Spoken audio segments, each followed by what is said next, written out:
Greetings and welcome. I am Joffrey, and today I am joined by Vector Maximus and Darkest Light, and we are talking about Morocco, which I have been very excited for, because Morocco, as well as Mali, are two countries I have been very much eyeing up and thinking about playing. First game, because I did commit a long time ago. Morocco's my We first can't game. even add it to the list because he said he wants to do them before, so they're already on the It's list. true. Morocco's already on the list. It's yeah. First play. Yeah. Oh, hello Trig. Hello Trig. I want to play everything first game. It's true. I wish I could. I wish I could. Evening, George. George Catton. Evening, sir. Uh, but today we're talking about Morocco, and part of the reason I've been very interested in Morocco is because of its proximity to Europe and very distinct geography where because you have the big mountains in the middle and there's the just full on arid desert beyond on the south side, and the north coast actually has every once in a while, I believe there's some woods tiles here, and the climate, there's like a little drips and drabs of Mediterranean climate that are really nice too. I feel like it would be an excellent place to learn the fundamentals of the game, where you're not just given everything like if you play in Italy, I'm sure you are, but because perfect climate, you get all the tech, very developed, lots of population. Here you gotta think while nation building. I figure it would be a great Milan way to first game. practice that. Like Dark, he just wants a free, easy game, no struggle. It But there's just many struggle. Like, how am none. I supposed to get 1,000 income before 100 years? Oh, that's another thing. Haven't we seen from some examples of how things cost that money is a lot more inflated in this? Yes. Yeah. It's not like you're spending just 100 gold on the church, which is like the one building you'll make in those few decades. There's like a lot of, it's very much more granular because they've expanded it. Yeah, reasonable aspirations. But let's actually begin. We're talking about the Sultanate of Morocco. Oh, the Marinid Sultanate of Morocco, which is I forgot. Yeah, that's how they deal with the fact that uh, historically the the people referred to this as the Marinid Sultanate because the Marinids ruled it. So whoever's in charge, you don't refer to it as Morocco. But what they've done to represent that is the fact that based on their government type, the fact that they have the sultanate government type, I am sure they'll explain further, is the reason why the dynasty name goes first. Similarly to how, depending on the type of government reform you've got, sometimes you'll be called the crown. And we know that Bohemia can choose to get that prefix, which is fun. Haven't gotten pictures of the HUD? No. Not the whole thing in a single shot. We've gotten bits and pieces, sprinkled throughout, but we haven't gotten a good high level shot of this is what it all looks like when you're in game. Mhm. I don't believe. But the HUD specifically, if by the HUD specifically you mean just like what it looks like if you're just staring at the map in a neutral state, what are all the buttons you can click on? I don't think we've seen any of those. But we've seen UI elements from various windows, if that makes sense. The resources slash top bar thing, yeah, exactly. I don't think we've seen any of that. And based on the fact that they've explained that it's a big work in progress, I imagine the reason for that might well be because they constantly change it and may well have some placeholder images there. This is a very distinctive character. Abu Al They've Hassan. changed, they've added that where terrible skill rating will result in it being that kind of red, then you've got silver and then gold for okay and good. I think they always had it being this like bronzish color, but I think they've changed the texture. I think they've made it more ugly. I actually prefer this to But, what it but was before. okay, ugly. I it's appealing. It's visually appealing. I like it, but it's more striking is what I mean. It's not. I actually like this change. I'm not saying that it's bad. What I'm saying is it makes it look less desirable while simultaneously looking nice, if that makes sense. You see this gold and think, that is a really nice thing, I want this. It's got more character, I guess, is the way that I'd phrase it. I'm, in the most complicated way possible, saying, this red looks like something you don't want to have, even though it's pretty. Well, It's yeah, very clear that because it's bad. yeah, because it's a low score, so it's saying he's pretty bad in that, and he's okay in Diplo, and he's great at military. Which is why I would describe him as a rather interesting character for that, because he's got something in each. Literally double the Diplo of his admin ability, which Man will can't survey his lands or do a tax return worth a damn, but he can go bonk, and he can be gregarious and nice. he will need some very good ministers to help with any administrative tasks he wants to get up to, but otherwise, with 80 martial skill, he can probably increase his control a bunch and do some other of the more military action things. Well, he will need that marshal if he wants to hold on to his little foothold there in Iberia. So I bet, because I highly doubt that Morocco's population is anywhere near up to snuff against uh, the Castilians. Though, are they at war with the Tlemcen? Looks yeah, like they it. start at war with Tlemcen. Ooh, we'd call those free yoinks. It's totally free. There's no way Tlemcen's strong enough to like actually beat them. But we shall see. Insert Ming Orient War event where the Emperor gets captured and just get all of northern China just gets fucked. I mean, he is the sort of dude. Abu al Hassan is with the 80 martial skill. He might do something like that. Yeah, lead the army himself and then just completely get screwed over. Exactly. Overconfidence is a slow and insidious killer, as all the people that play Darkest Dungeon continually tell me. Tafilalt and Tagort are also here, of course. I do feel like I always have. I've never pulled it off, but I've always wanted in EU4 to play one of the specifically the Abadi one. I forget which one it was called. The Abadi, one of the Berber tribes that's beyond Tunis. Yeah, I EU4. know the one you're talking about. Is that Tigrit? I can't remember. I think it's Mizab, because Yeah, it might Mizab, be. Tagort, and so I don't, anyway, there's three of them. They're all sitting there.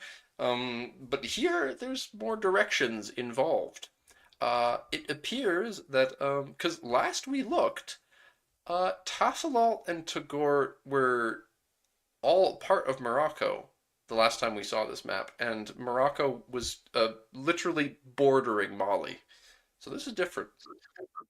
Although, spoiler alert for like 2 paragraphs down, Tafalat at least still is a vassal of Morocco because it's ruled by the Sultan's brother. Is that what this is then? This is Tafilalt's flag? Might be. Interesting. It's not specifying here. Tafilalt is a vassal subject ruled by Omar Abu Ali, brother of the Sultan. Castile and Tlemcen. What? Castile and Tlemcen and enemies and rivals. It should be our enemies and rivals. I am such a goon. I can't even see past one typo. Oh. Enemies and rivals. Tunis is an ally, and Morocco starts a war with Tlemcen. Does that mean Tunis is also in the war? No. No, they don't look to be green. Yeah, that's true. That's true. Yeah. Good. That's a good call, Dark. They do get colored Because, green in this window if they're in a war with you. You know, we saw it with the Bohemia and the Teutons. But they've got Tlemcen occupied already. This should be an easy dub, I'm sure. Yeah, this seems Joker.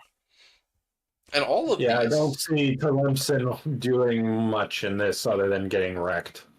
All of these are like they're all vassals of Tunis. They're all Berbers. Yeah, I believe they're Tunisian vassals. Yeah. This could be such a Morocco's in a good position. This is This is strong. If they take Tlemcen here, just end things with Tunis and gobble them up. Focus Well, on we've them got and an their event vassals that will is much break up. farther down that I think involves Morocco T-posing over Tunis, I potentially. want to see, yes. I want to see it's like you've taken Tlemcen and then you also like integrate Toffel and then you just T-pose and Tunis is like, I guess, yeah, you're the Sigma or some shit, I don't know. Walk of payments. Spiritualists. We haven't seen that, I don't think, as like an estate privilege that gives Yeah. granted the clergy to all. It's available to all Muslim countries, and this is just our first example of seeing it. And they have this. They have this given out, which makes you worse at taxes. Yeah, because essentially you're setting apart part of the revenues of the state in order to fund these things. Oh, it's state maintenance It, for mosques yeah, and charitable yeah, organizations it's and stuff. essentially the state's religious upkeep. It's tithe. It doesn't specifically make the clergy more happy, but it makes all the estates 2.5% more happy. I think. Yeah. Yeah, Yeah, estates. because it's not just mosques; it's also various charitable works like hospitals, food, public works, things of that nature. It's not just the clergy trig. It's the everyone likes you more when you do this, but the clergy get a lot more power when you do this, and it also makes you much more spiritualist. I don't know what the alternative to that is. Yeah, it does give a fair amount of power to the clergy, quite a bit, which makes sense. Yeah, Because I imagine most of these, since they're essentially religious charitable donations, the clergy have their hands in that pie in terms of how it's distributed. So you are giving it to them to then distribute as they see fit. Which I mean, yeah, that's a big deal because that means that sure people are happy with you because they recognize the government is paying this money, but who's the one that's in control of where it goes? So that's where you get the clergy there was actually having the something power. there was something very similar in like Victorian England, or it might have been even earlier, where similar sort of state welfare programs, to help the poor and stuff, would be distributed through parishes. Because the thing is, as local community leaders and spiritual leaders, the clergyman knows, oh, that family's fallen on rough times. Let's dip into the communal funds to help them out. And, it's a bit more of a personal, down to earth sort of community grassroots way of distributing charity from high up to local levels. So in a place where there's not a strong administrative state to handle that sort of stuff, this is often the most effective way of getting meaningful aid down to the poorest. Makes perfect sense then why it would increase spiritualist progress as well, because if and this is giving the clergy the responsibility and power to go around and when someone needs it, give them the aid. So they're much more just involved in society in general. So max rural control. Tribal stronghold. So this is just a bad thing. There's nothing good here. This is just, Basically, huh. It just makes the tribe stronger and does not help you in any way. The many settled tribes across the Maghreb have accumulated great influence over the locals. To appease them and recognize their authority will only help us exert control over our domain with greater ease. Eh? I guess? I'm assuming it'd be kind of like the step hordes trig in EU4, where you're able to levy them for specific actions. So maybe if you have strong tribes, you're able to, summon tribal levies or something in times of war. That's about the primary advantage I could think of. Or, every now and then, levy a tribal tithe or tax or something. Yeah. So that the idea here is you're assisting the tribes and like by granting them the privilege, just that they are allowed to build these strongholds of the tribe's authority in various places, and this will theoretically, if they've got more power, they'll probably make buildings too. Probably have a tribal stronghold building that they'll just go around making, which on one hand probably makes it a lot harder for you to convert pops into being settled instead of tribal. But we don't know enough about how long it takes, so it might be useful to, instead of focusing down on integrating tribesmen, to try and earn their favor instead, so that you can raise tribal hosts, as Victor was saying. Yes. The parliament has a flavor name. Mejlis. I don't know. I don't know how you'd say it, but Yeah, I got no idea. The Moroccan Parliament. it's the Moroccan parliament, yes. And they have some works of art. As does everyone.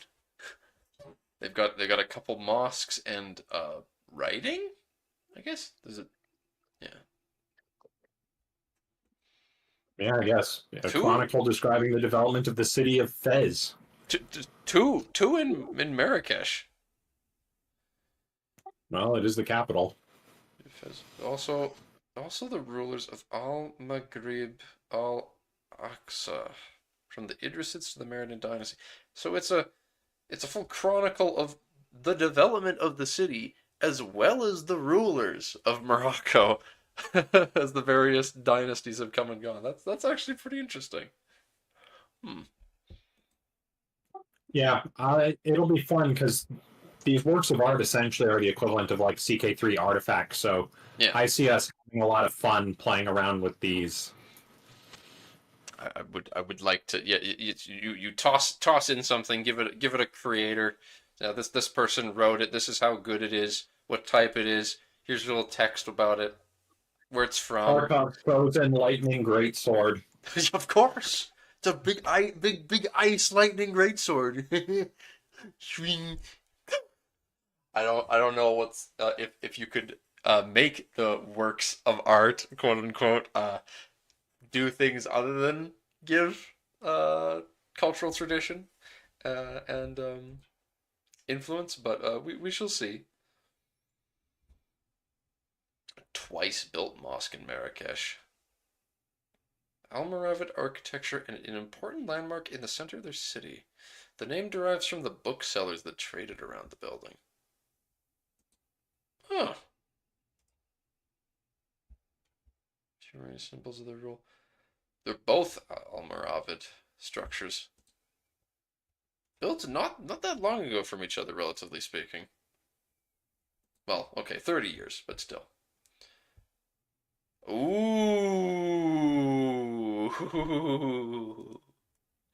Unique advances in the different ages.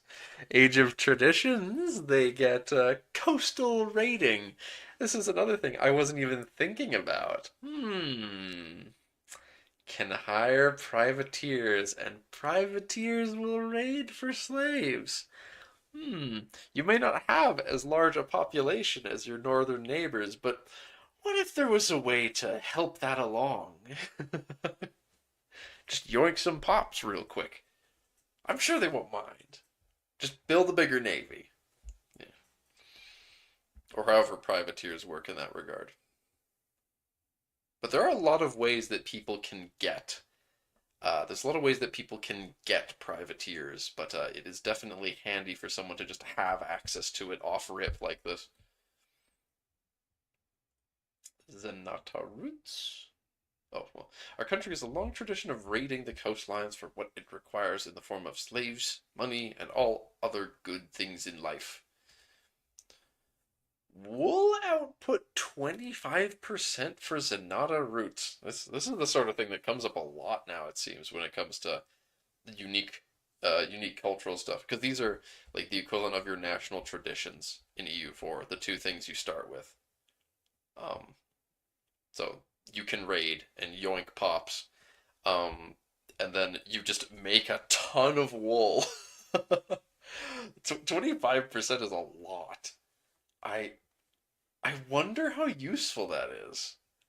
Because I imagine wool's probably pretty useful for cloth, and cloth yeah, is always necessary and always a moneymaker. it is a production method, I'm sure, for the wool. It sounds obvious. So if you focus on that industry, I'm sure that if you make excess, people will buy it, and you will make the cash. Maybe you can even, because I don't think you need any. Oh, you need like dyes for the fine cloth. So if you make a ton of wool on your own, you get the bonus from this tradition, and then you go south. Because I don't think there's dyes in North Africa, but there's definitely, I swear there was some in West Africa.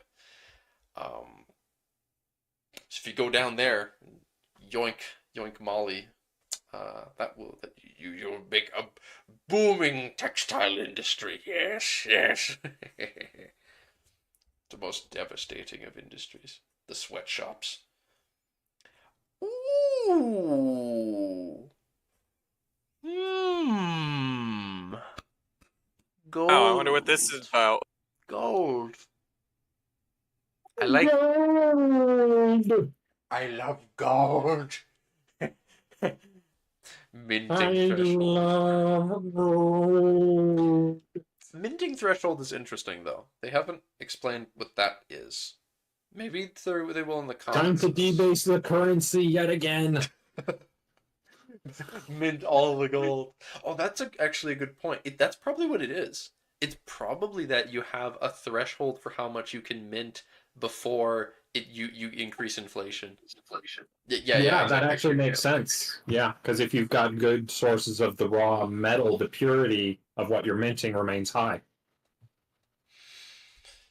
Gold mined locally within our territory is of great quality and a great tool to further spread our trade influence beyond our ports. 10% output and extra minting capacity. That sounds really nice. And then in the age of absolutism, you get Jayish armies. Huh. The dawn of a new era in warfare has ushered in the need for a new force of local tribesmen loyal only to us. Through them, we will harness the resources of our vast domain. It's a tribal privilege at the in the absolutism age. I guess you. Geez, that is one thing for me that's like, oh, geez, how am I gonna reconcile playing these dudes? It's like, because I really like a lot of Morocco's bonuses, but you gotta keep the tribesmen around that long? Ugh. That being a mechanic is wild. The minting threshold of how much you can mint before it becomes too much and you get inflation. See, inflation only occurs if you print too much, so just don't. Or if you press the debase currency button, don't you know? Hmm.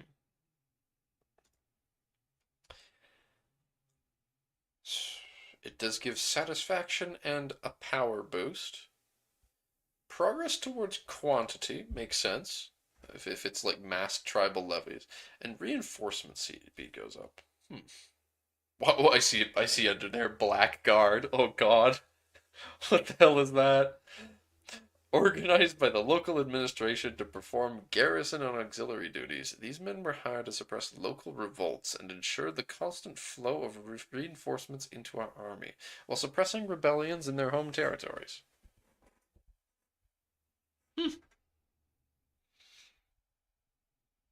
Unlike Imperator, tribesmen might not just upgrade if you modernize. Yeah.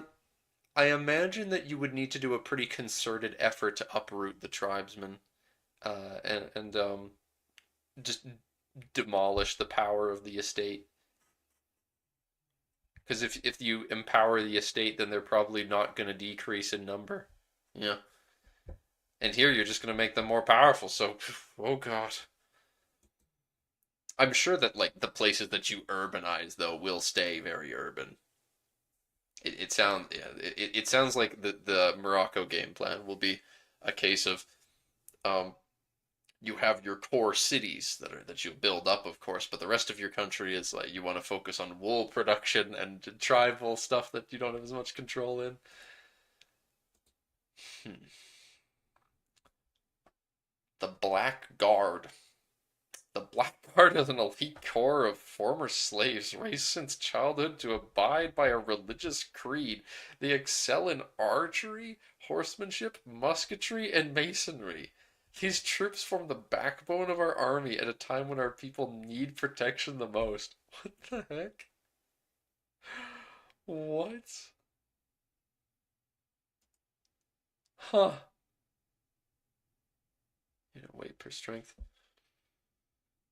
Well, just don't know enough about these numbers to know how good they are. But in time, we'll have enough of these that we can just throw a bunch of them in and categorize them uh, by their age. I'll be like, yeah, this is an Age of Absolutism unit that they get. And so, how does that compare to someone else's unique Absolutism unit? And something a bit different compared to previous Tinto flavors. Unique buildings that are already unlocked at the start of the game. Agadir. Agadir's a unique building. What? Oh god, that's a lot of production methods. What the?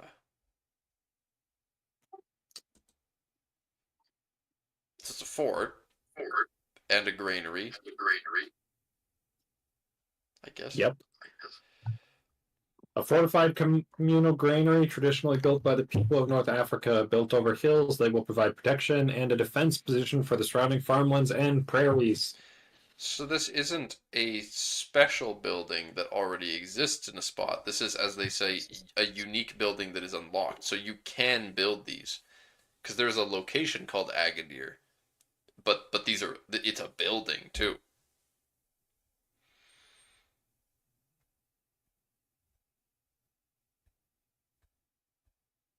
JH armies just mean armies. I'd believe that. That sounds like something they would do.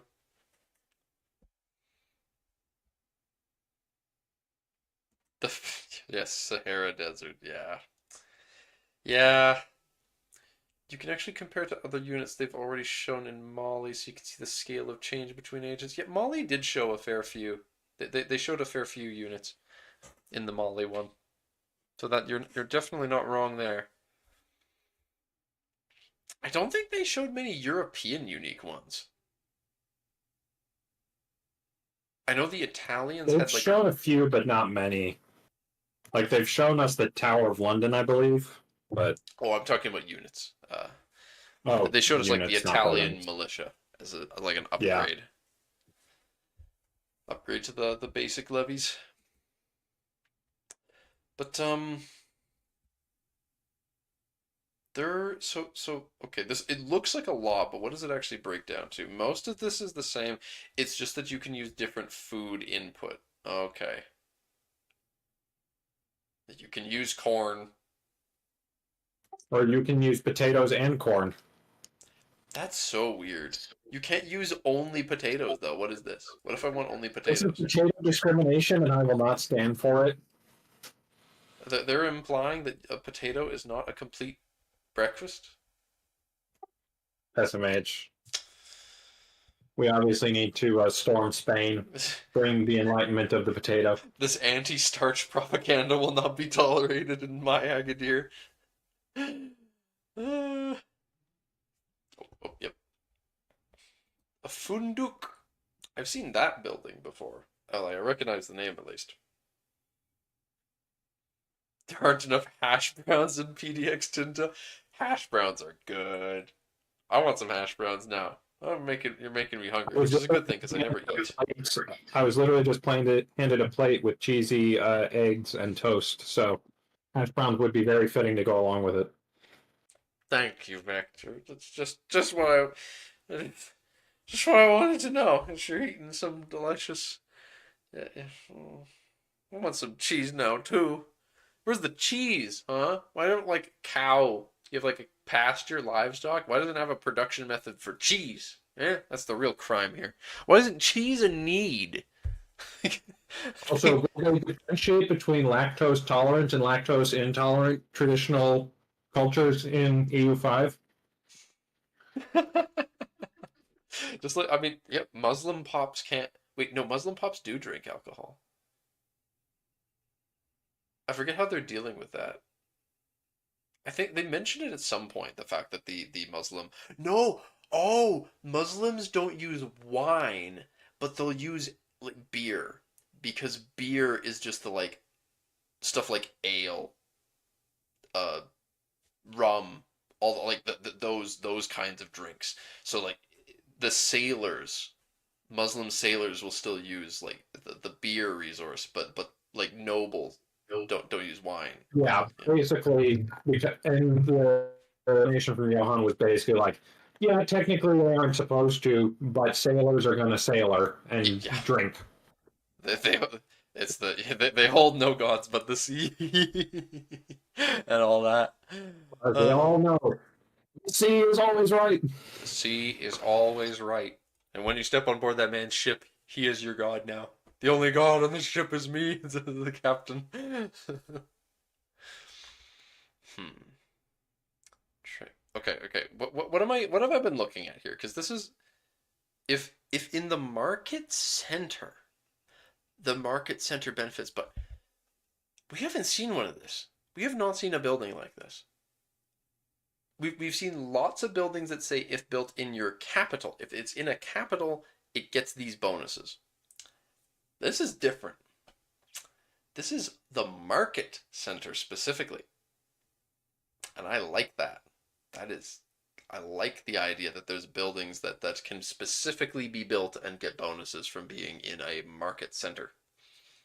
It still has that, it's got that vibe of the whole centers of trade that you deal with in EU4 where you can upgrade a trade center, but in this case you have developed a location. You've built you've found a good natural harbor. You've built up the natural harbor to be even better. You've brought in more population and you've urbanized it, and then you start making these buildings that enhance its trade even more once it's become a market center, and that is all very very flavorful and fun. Yes, I like.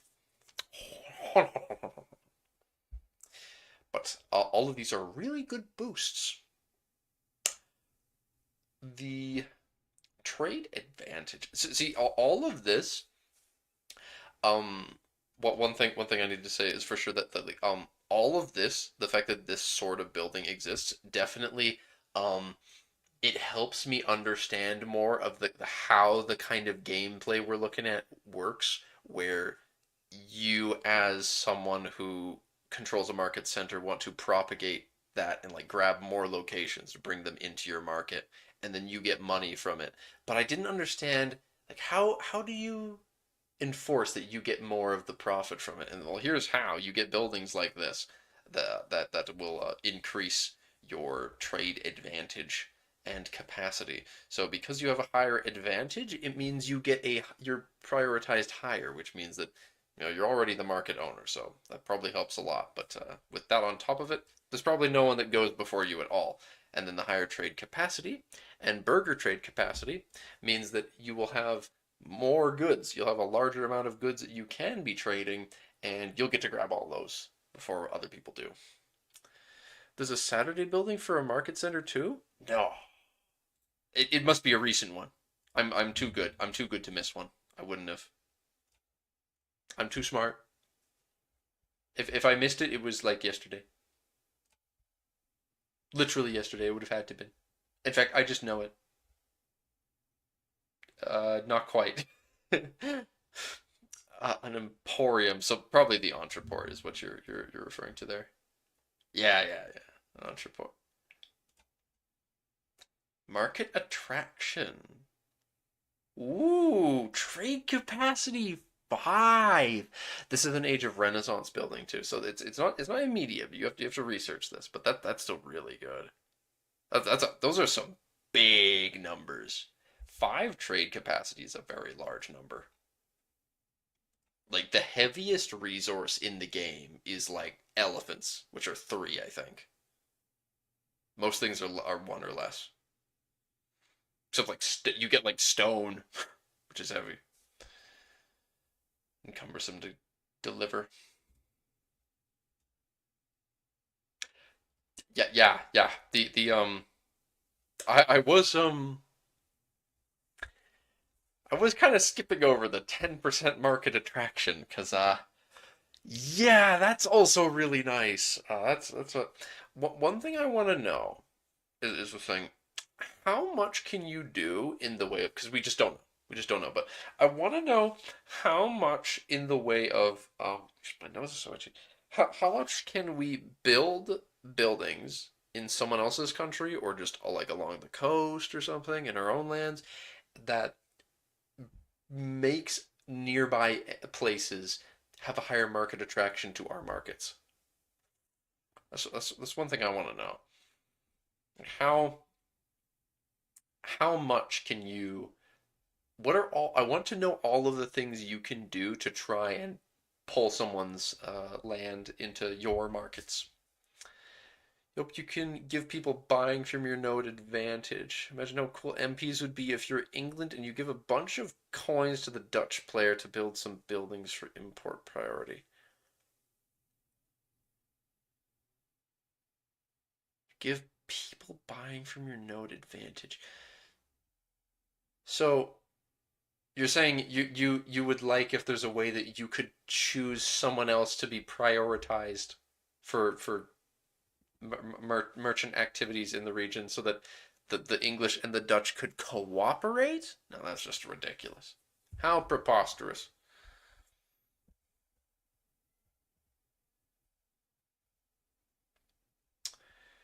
Now, hey, maybe. When you put it like that, maybe, because I mean, there could be an advantage to trying to get someone to buy from you more instead of just other people in general.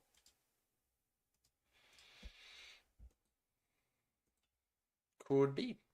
Ooh, and now we get a we go from the Agadir, which is a peasant building, to a burger building, the Funduk, and now we have the Royal Garden, and this is a in the capital building. Oh golly gee.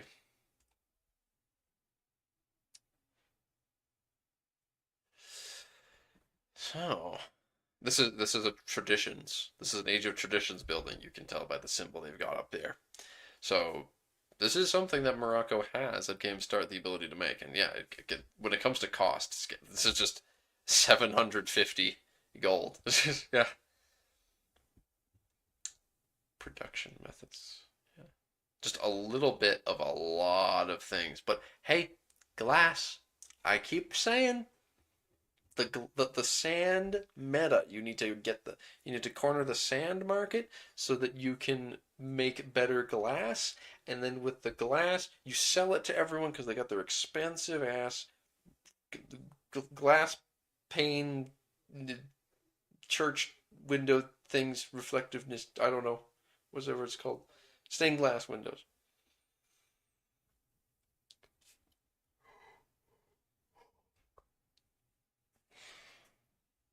But the monthly prestige in diplomats is a really small number. So I don't know how good that is. I'm a little, I mean, the diplomats, that seems like a decent number, but we don't know enough, I guess, about first-hand experience of how much everything costs diplomatic action-wise. The vast royal garden is a piece of paradise on earth, a place where the nobles of the court can relax and engage in superfluous pastimes while enjoying the magnificent cultivated nature of the garden. Yes, so they just waltz around and forget all their troubles. Yep. Beautiful, beautiful. And here we go to that narrative content I've been waiting for. This event will trigger early in the game the just defense of the Hafsid Sultanate of Tunis.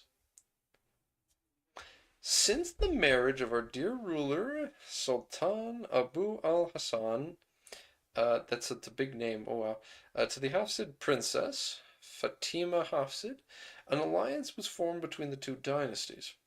Disregarding that alliance in 1335, the despicable Zionid Sultanate of Tlemcen dared to harass our Tunisian allies. In response, our brave soldiers answered the call for war and attacked Tlemcen in the west, forcing them to retreat and defend their capital, Tlemcen, as our forces raised a siege around it. So, I mean, you already start at war, so I mean, yeah, this probably happens really soon after game start, and you get some prestige. The destiny of Morocco. After the death of Sultan Abu Bakr II, that's not him. That's the dude from the past. Abu Bakr II is like that's a name I recognize. His son Sheikh Ahmed Abu the First Abbas Hafsid. The names, man, oh gosh, should have risen to the throne of Tunis. Instead, his brother Umar II, Hafsid, has assassinated him and seized power for himself, to the horror of the present nobility. The surviving loyalists have invited us into the country to help them remove the usurper. After pondering this proposal, it's become clear to our wise ruler, Abu al-Hassan, that it is our destiny to unite all the territories in the Maghreb and control the Saharan trade as it was during the time of the Almohads. This is delightful. Yes, we ride to glory. Yes, yes, knock down all the dominoes quickly. And you're justified in doing it too. It's not, all you're doing, you're It's defending. not a Britain power grab. This is the rightful course of action by the treaty. Yes, because Tlemcen was just insulting and raiding Tunis, so we had to conquer the whole country. And then Tunis, well, the people we like there got usurped, so obviously, the nobles want us to come and help, so obviously we need to go protect those nobles, and they can be our nobles then. Perfect.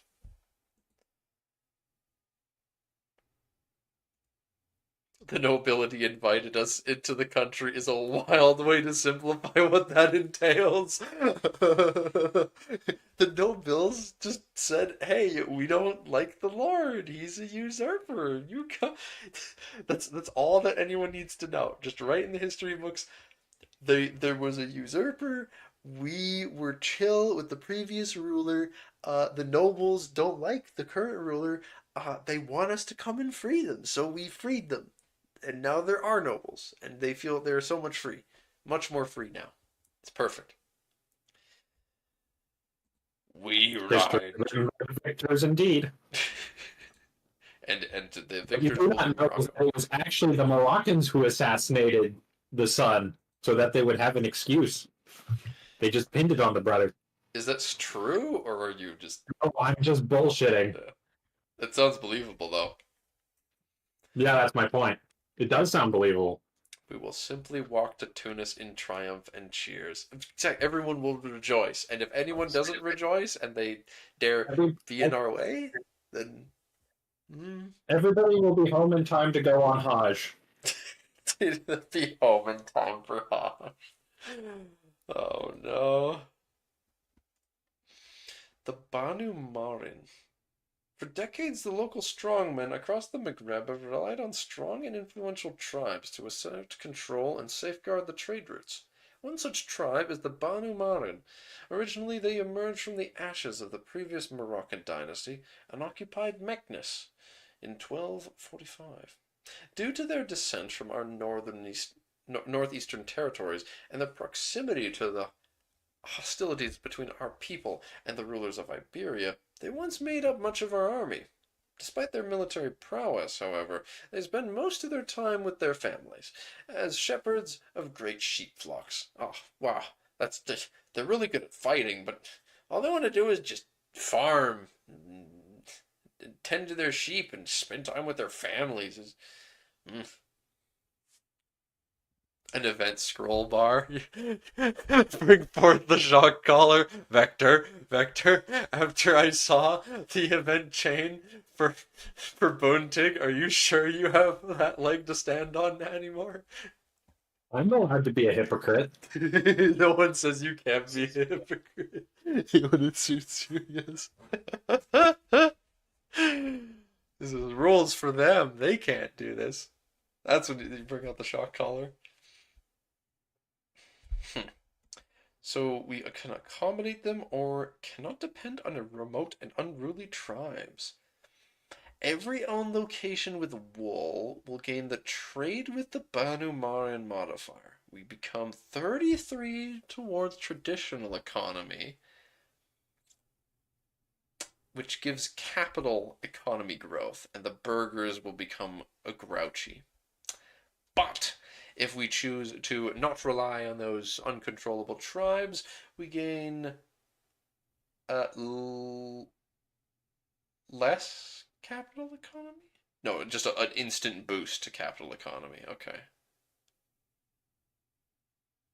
Huh. That's interesting.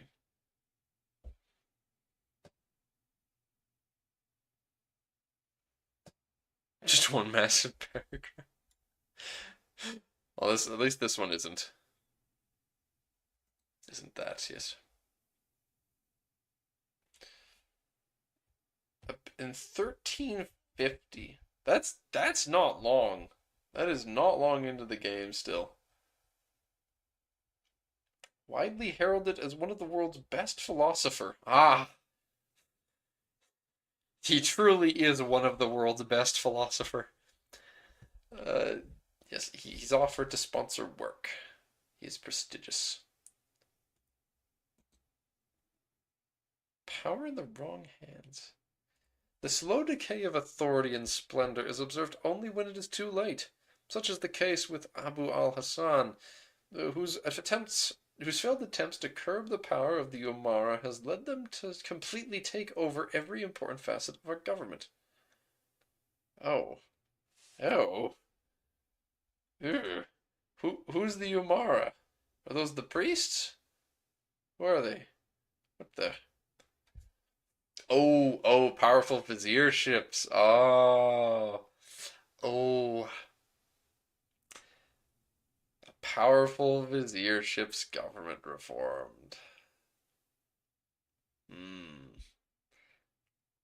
And over time you'll work towards removing it. Okay, well that's gonna suck. Replace okay, the progress towards aristocracy, whatever, but replace cabinet member cost doubled. Woo! Clergy blocked from cabinet, burghers blocked from cabinet, and having no head of cabinet makes you illegitimate. Whoa, that's terrible. You can only have noble ministers. That locks out 2/3 of your candidates for being for being ministers. Ooh, this is just a bad. Yeah, exactly. This is a revoke this shit now. Um, but they say that resisting the autocratic tendencies of our Umara in subsequent events will lower the requirements to remove the government reform. So you could just get it. Presumably, you could get the powerful vizierships and then instantly remove it, but it would just break your country because you'd go down to like zero stability and make all the estates incredibly unhappy, and then your country will just fall apart. But you could press the button anyway. A set of ministers that supersede the authority of the crown.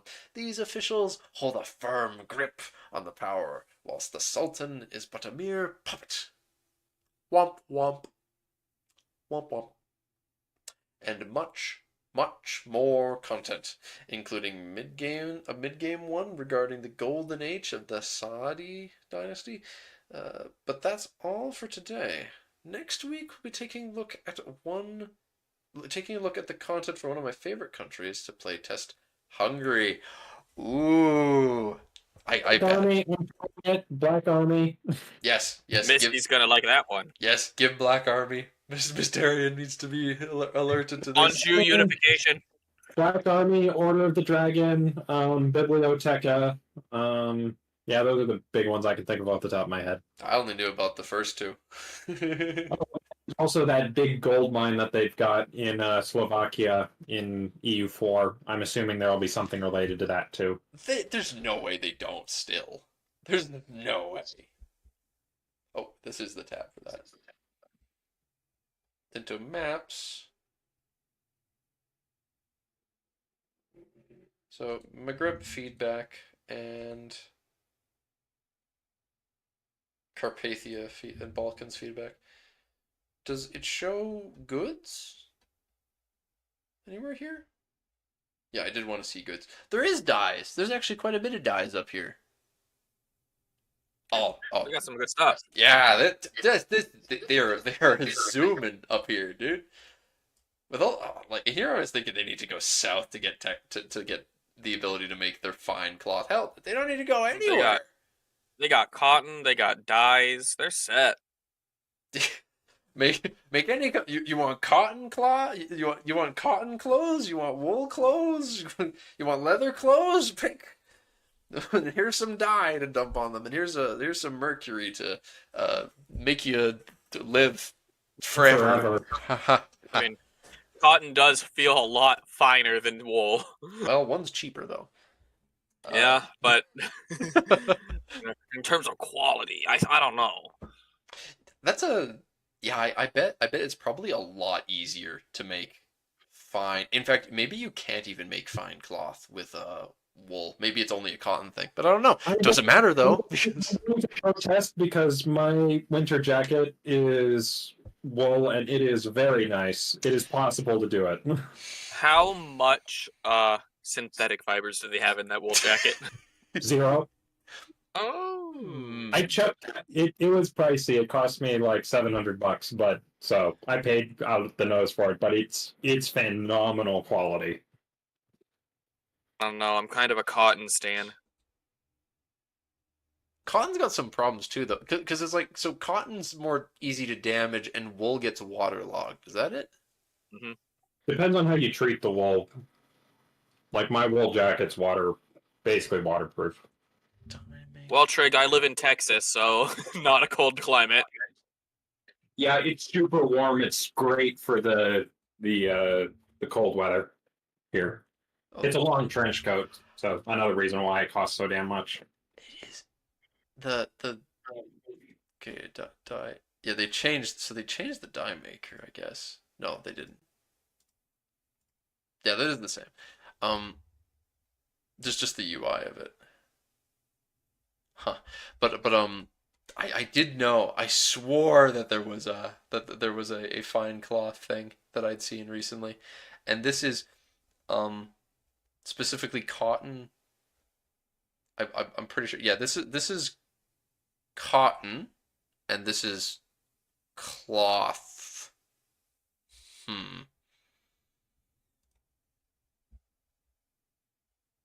Why don't they just tell us? It would be so nice if they just told us.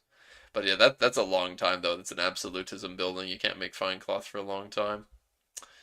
Yeah. Anyway. Well, you probably have a sort of like shittier version of fine cloth. Mediocre cloth. No, I mean like a shittier version of the building that makes it. Because that's like a whole manufactory. You probably have something like a workshop. I love, by the way, looking at all the different versions of the map and the like three, just like Why is in Moldavia so many times? there's like four different versions of Moldavia that we've seen. But yeah, Hungary is big as a beefy boy, and we've got there's some subtropical. What? Come on, mate. It's in the Po Valley. Are you surprised it's here? Okay, well, that part is weird. I don't know what the deal with this is. Also, there's one location with it in the southwest corner. It's not Buddha or Pest. That's up here. Huh. So the cold arid scattered around with Arctic is always funny.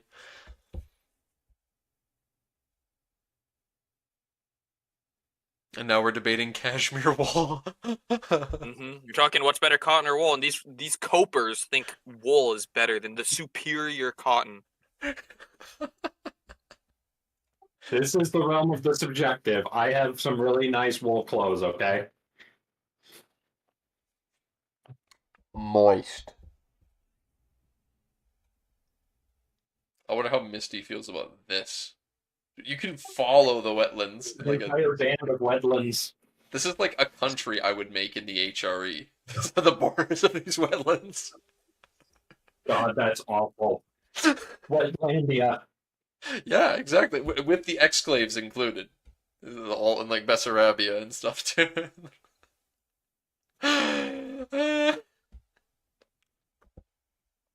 Trig has a good point. It doesn't have enough exclaves to be an HRE country.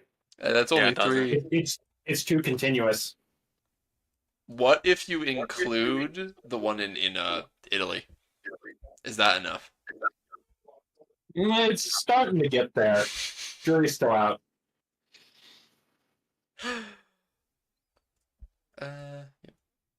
Tree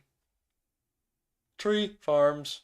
Lots of there's just a little scattered around farmland. There's farmland in the marsh, which is funny. I think. Maybe no, maybe that's just the grasslands around. I don't know.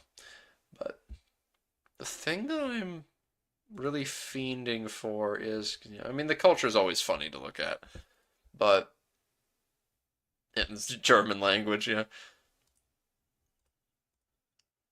Christiani, yeah. This is a very haggard trade goods map. Yeah, there's the gold up there still.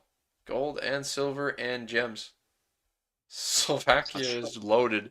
Slovakia has all the mineral wealth. It's also got iron and copper, and yeah. It's also got alum, which is just rare. Lead? What doesn't it have? Trees. What doesn't it? It doesn't have trees, I bet. Nope, it's all trees. Never mind. Never mind. Such an array of food stuff. That's fair. It's got wild game. That's about it. I would not be surprised by that, Nathaniel. Do you know that the talks about Moldavian culture were banned from the Tinto Talk server? Is there a Tinto Talk Discord server? If so, Is it official or unofficial? It's probably unofficial. But yeah, if there is such a thing, but yeah, that's I could see. Oh, the Tinto Talk itself. Oh, yeah. It's in the forums. Yeah, it's banned from the forums. I believe that. Oh for yeah, sure. I hear server and I think Discord. Yeah, I was picturing this as like there's a paradox. There's a paradox Tinto Discord server for the Tinto Talks, which is like, oh, that was a little odd, but yeah, on the feedback. So like this, for example, this is probably where a lot of it would be. So, yeah, I could totally see people reacting negatively to the to the culture. Yeah, the people get intensely passionate about cultures and religions and history and everything. This is Tinto Talk. this here. That's no guy is what that says. That's this blue is no guy culture. Yo, I think that's honestly one of the things that gets me the most excited about playing EU5 is just looking at things like, well, the Turks. It like vast majority of the land they own is Greek. There's a lot of Turks that they've got, sure, but it's Greeks that live here already, and a lot of the Turks you bringing with you are tribal as well. So you got to really figure out what the heck you're gonna do. And then you've got I forgot about these people. The Romanians. Yes, the Romanians, which I believe actually I think they actually are related to the yeah, they're a Romanians, Romance speaking culture, which is neat. I hope that there's a way to release and play as a tag of them. I'm sure there will be. First game. Arrowmania, first game. Yeah. Oh, that's what you said. Okay. Yeah. Swap the Byzantine Empire to Arrowmanian as their primary culture. That's the achievement. Yeah. A true Roman Empire as the Byzantines swap to Arrowmanian and then form the Roman Empire. Like, the Byzantines have all of this, dude. Yeah, through various subjects. Although they've mentioned that there's going to be some sort of crisis disaster that hits them. Yeah. When their current Basilius dies. I know this is about the time that Epirus leaves. They've also got their little exclaves all over the place. It's really neat. Athens is also fun. That looks neat because that's the Crusader state, and they've got some subject Crusader states. It looks like too, which is also cool. Yeah. And then there's Genoa in the area. You've got Argos. Is Argos underneath someone or like I don't know. I'm not sure. I could have swore they're gonna be a Venetian puppet, but I guess not. Well, they're not colored in it maybe anyway. it's not being painted on this yet. God, Dark. Every once in a while, I'll be drawing locations on our map. I'll be like drawing a place like, oh, this is a country in our version of the HRE, and I'll be like, that's too small. You like a location can't be that size. And then I see the Venetian like colonies and shit. I see things like this or Geneva, like at the very bottom there. It's just like that and Geneva, and it's like, okay, well, maybe it's not that bad. Meanwhile, my inclination is just to spill paint over entire regions. Oh, what? I never have guessed. What makes you think that you do that? What?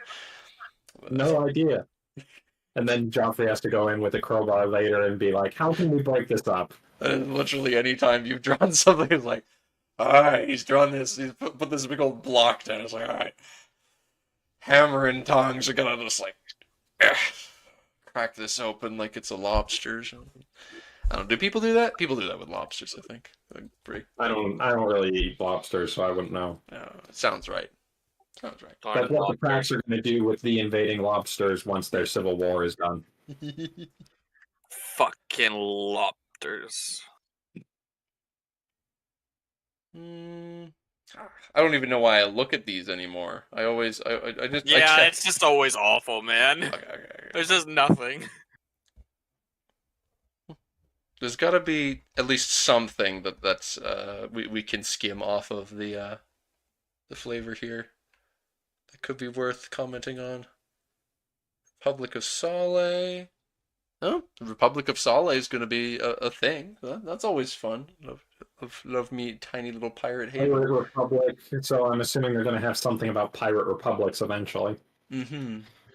That's when we see navy-based countries, right? Right, we're going to get them. Oh yeah, that's right. That's right. They did say that they were going to look into getting those added. If they do, oh please give navy-based country.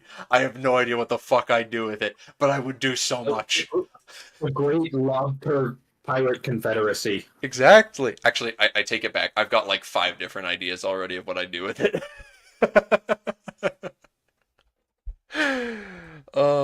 Wait, for Castile. Anyone have some coffee? Sultan is about to kill over. Surprised there's no flavor.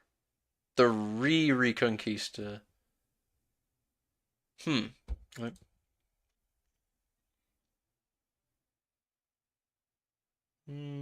Yeah, they keep changing the societal values, so they don't want to just throw a bunch of them at us more than they have already.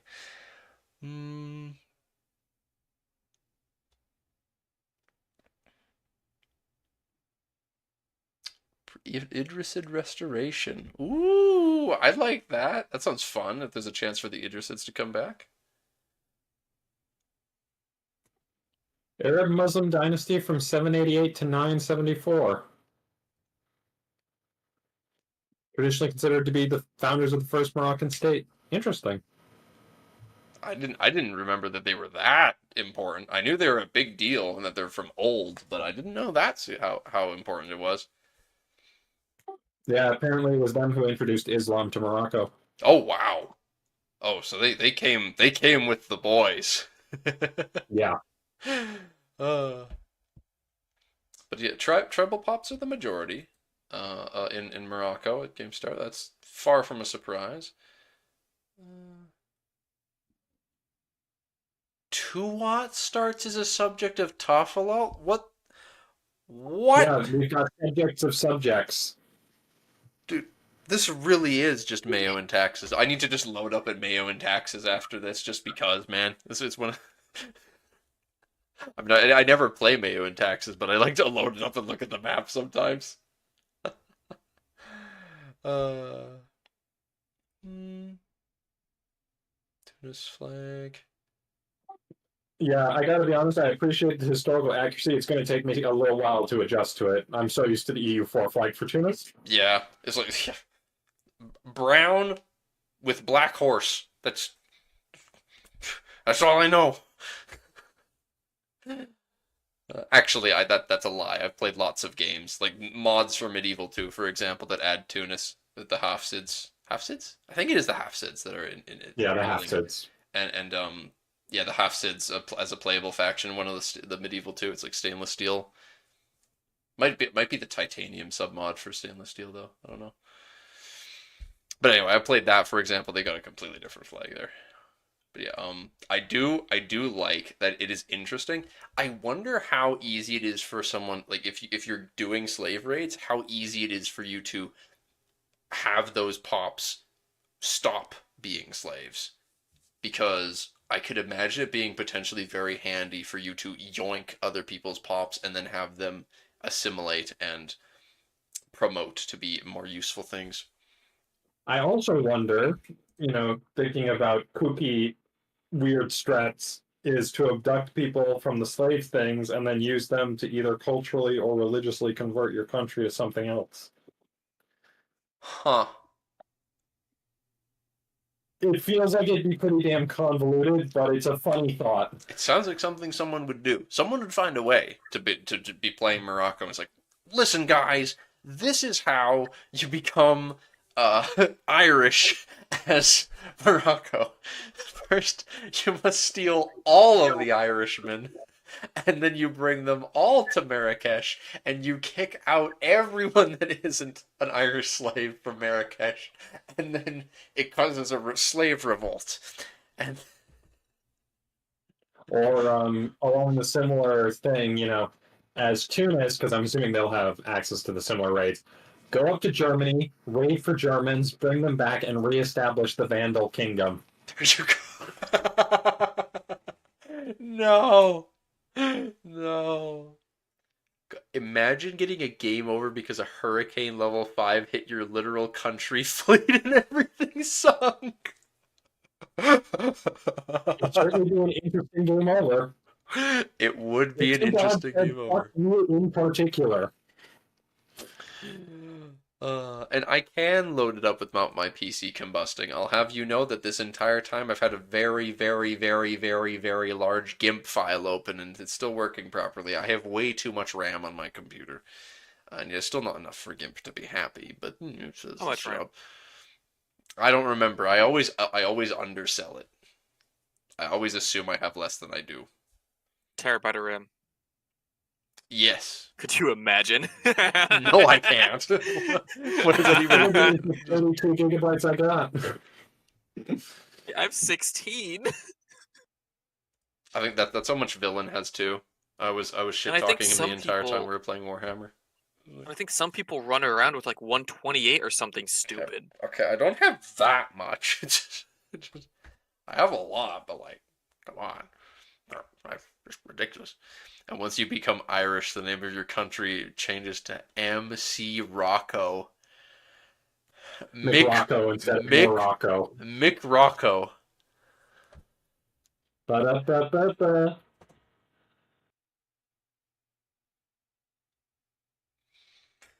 You meet the strangest people doing stuff like this podcast, man. What the... Mick Rocco. Oh, wait, Portugal, Morocco, and even Navarre. hopefully matters in the game. The fate of Iberia are solely between Granada and Castile. Other crowns, including Navarre, should offer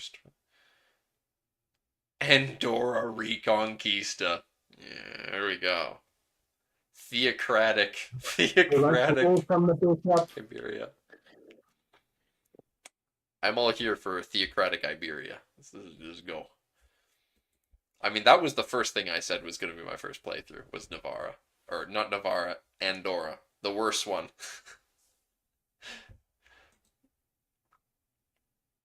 But yeah, there's this battle in the Strait. Battle of the Strait. I don't know what that is, but that's interesting that, yeah, apparently... It's essentially the ongoing conflict that took place around the start here, where essentially Morocco and the Iberian powers were battling over who would control the Strait of Gibraltar, and basically cut off Morocco's ability to supply and support Granada. So, And they succeeded, question mark, I guess? yes, the Iberians ended up winning. Because in 1444 start date, Granada owns Gibraltar, but that's not accurate. Is that what we're getting at here? No, I believe it's accurate. I believe so. Morocco starts with that little foothold on Iberia, but they ended up ceding. They ceded at some point to Granada, if my memory is right. Oh, It's so- been a long time since I read up on it. I mean, Granada. Yeah, Granada owns Gibraltar in EU4. I don't know. Well, It's a naval battle. It's not who controls the literal Rock of Gibraltar. Oh, It's who has maritime naval dominance. Morocco is basically the reason why the borders in Granada are basically the same from 1337 to the start of EU4. Because, I mean, it sounds to me like they're actually a force. They're a force in the start date. So I can see why then, because it's no easy feat to conquer a mountain fortress like Granada while they're being supplied by Morocco. Mind you, for me, as Morocco, obviously, you've got to just subjugate Granada. They're basically your puppet anyway. Just make it official. Yeah, they're talking about the straits again. Granada's borders aren't accurate.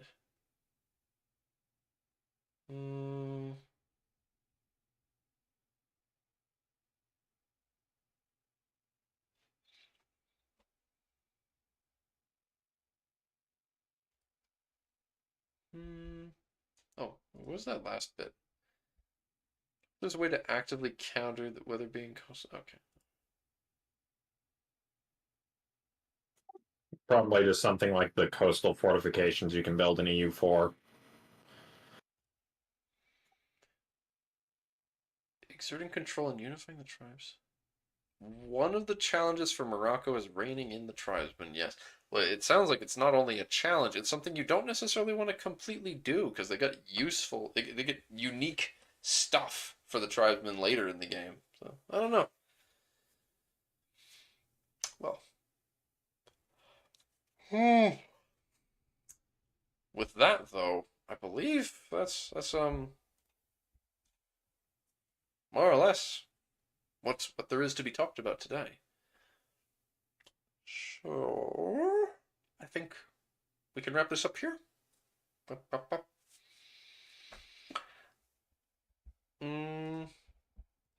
Yes. Yes. All right then. Just as more people roll up too. But yes, we have finished this up for today. So thank you all for watching, and I hope to see you next time.